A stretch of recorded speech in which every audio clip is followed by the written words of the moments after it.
You know, I'm going to put you, put you on the spot regarding books. You've already mentioned one or two interesting books. Yes. Our viewers who are at home love books. What three books would you recommend to our viewers and why?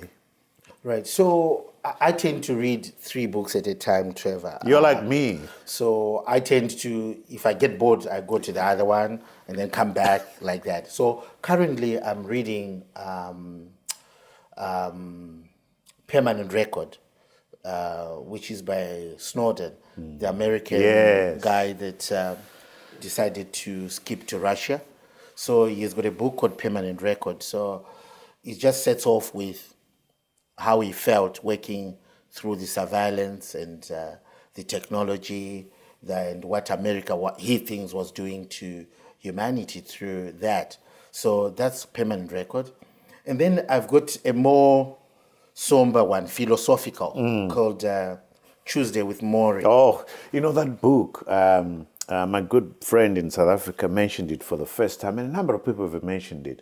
It's a book I think I need to read. Tell us what it's all about. So it's just a professor who has gone through life, and then in his last few years or days, he appears on a program on TV, and then one of his students then realized that was my professor.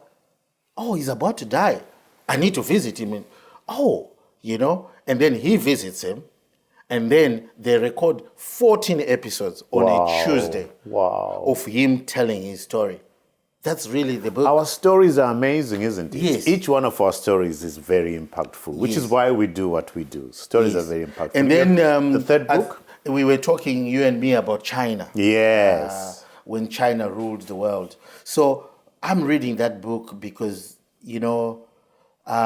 it comes from when I first read The World is Flat, where, the author is talking about how over the years technology has flattened the world, this globalization that we're talking about.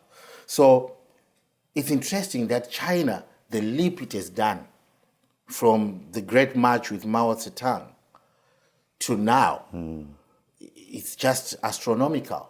So anyone who wants maybe to understand how the world has changed in the last 20, 30, 40 years, you need to read a book, any book on China. And I'm reading this one by, the name escapes me, Trevor, but it's When China Ruled the World. Your people can look for that one. Yeah.